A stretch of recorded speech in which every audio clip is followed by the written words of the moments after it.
Hello, this is Allison Carmen, and welcome to my podcast, 10 Minutes to Less Suffering. And this is a bonus episode for this week's podcast, Today You Are You, That Is Truer Than True.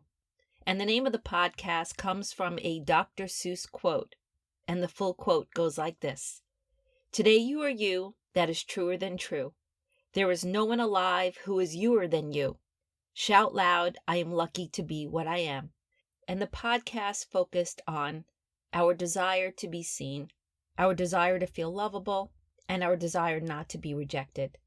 And because these are such deep desires that we have, sometimes what we do in order to be seen, feel lovable, and not be rejected, we compromise ourselves. We undermine ourselves. We don't allow ourselves to show up exactly who we are because we're so afraid to have some of these experiences. And when we're not showing up exactly who we are, and again, we're not talking about compromises that people make with each other that are not about the core of who we are. We're not talking about when a partner says you don't show up on time, or we're not talking about someone saying, could you be a little more flexible where we go for dinner? What we're talking about is our root values, our essence, what is so meaningful to us. And when we compromise these things, we're actually not fully living from our heart. And most of our meaning and our satisfaction and our creativity comes from when our heart is connected to the life that we're living.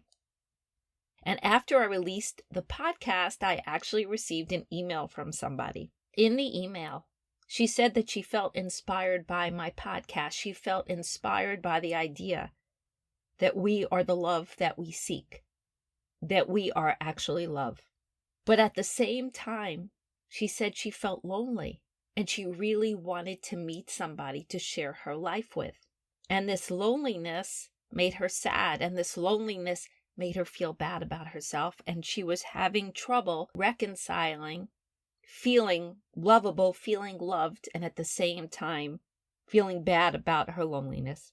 And I love this question because the two are actually very different. And I know that there's some literature out there and there's some people that think that if you love yourself, you will be full and you will never be lonely. And that's just not true. Where we make the mistake is that when we're lonely, when we don't have the things that we want, whether it be a partner, whether it be an opportunity, we let those things make us feel bad about ourselves. What we fail to see is there's no connection between the things that happen in the outside world and our value. Things in the outside world will cause us pain, will cause us sadness. They could even make us feel lonely. Where this limits us, where this stops us from living our best life, where this doesn't allow us to show up who we are, is that we take those outside events and we feel less lovable. And we feel like we don't have a right to pursue the things we want. We don't have what it takes to pursue the things that we want, and life will never be different. And when you're willing to see that these are two separate things, that's when your life changes. There's a difference between knowing you are the love that you seek, knowing that you are worthy just because you are here. You are worthy just because you are. You are love because that's what you are. And when we go out into the world knowing that, it doesn't mean that we're not going to feel lonely, because having connections with other human beings, having that higher love that I discussed, when you know you are the essence of love and you meet someone that knows that they are also complete. When two people merge, you can create a higher love. You can create beautiful joy, beautiful experiences that add to the depth and the meaning of your life. And when we start to go out into the world and fulfill our goals, pursue our dreams, start that business, go back to school, get the job we always dreamed of, make more friends. These are elevated experiences. These are things that add to our life, but it doesn't add to our worth because we are worthy already. And when we don't feel worthy, we actually allow everything to make us feel bad, and it's like a vicious cycle. The things in my life are not happening. I don't have a boyfriend. I don't have a husband.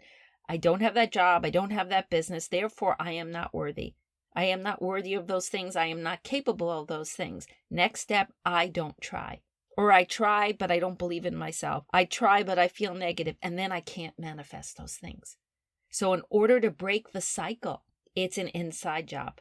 It goes back again to I am worthy because I am. I am loved because that is the essence of being human.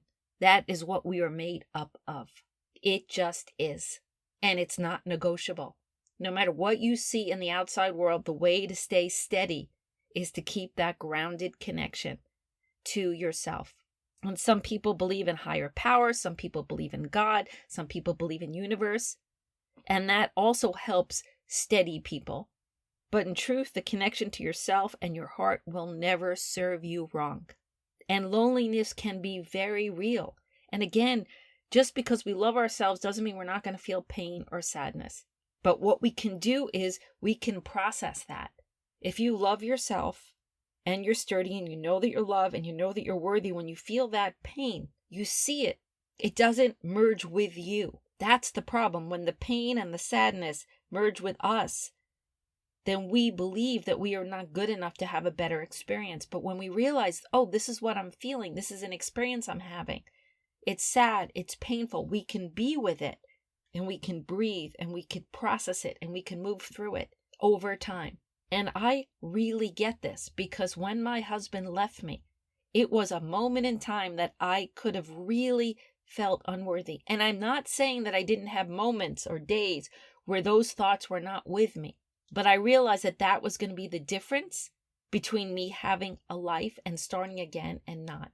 If I went through the process of saying my husband left me, he's now with a woman 20 years younger than me. I am not worthy. I am not lovable. If I chose that, then I would have never been able to process the pain.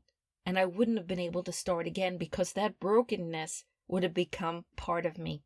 And it's not true. My husband leaving me was an experience outside of me. Him being with a woman younger than me is an experience outside of me. Does it hurt? Of course. Is there pain? Of course. But I am still worthy to be here. I am still lovable. I am still okay. And because I was able to find a way to separate those two, I was able to process the pain and begin again. Remember what Michael Singer said in his book, The Untethered Soul. Everything will be okay as soon as you are okay with everything. And that's the only time everything will be okay. We have to come to our okayness. And if we can't get there, we are going to spend our lives hiding the most beautiful parts of ourselves because we're so afraid to have the experiences. And if we can't get there, we're going to go out into the world and look for someone to tell us we're okay. And that can come with a lot of pain and compromise. And where we get stuck is if we go out into the world and we say, I'm okay.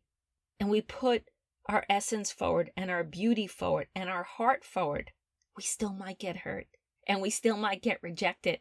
And it feels like, well, where's the win? Well, the win is that you are expressing your deepest self and your life is deep and meaningful and you get to know and understand who you are. And you also will have some wins. It's just you can't hide from pain. Pain is a part of life.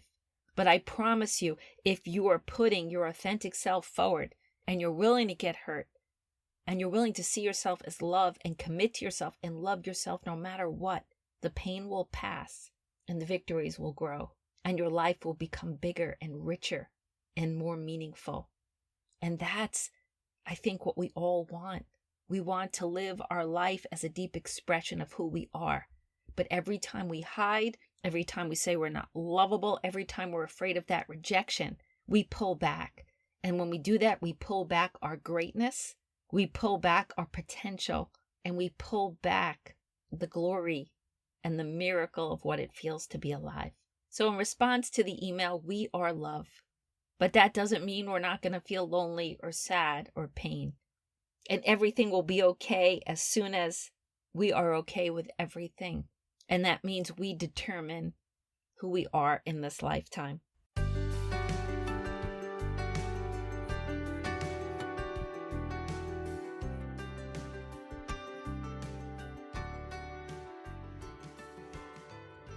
I hope you enjoyed this bonus episode. If you like them, I'd love to hear from you. If you have any questions, please write me at allison@allisoncarmen.com.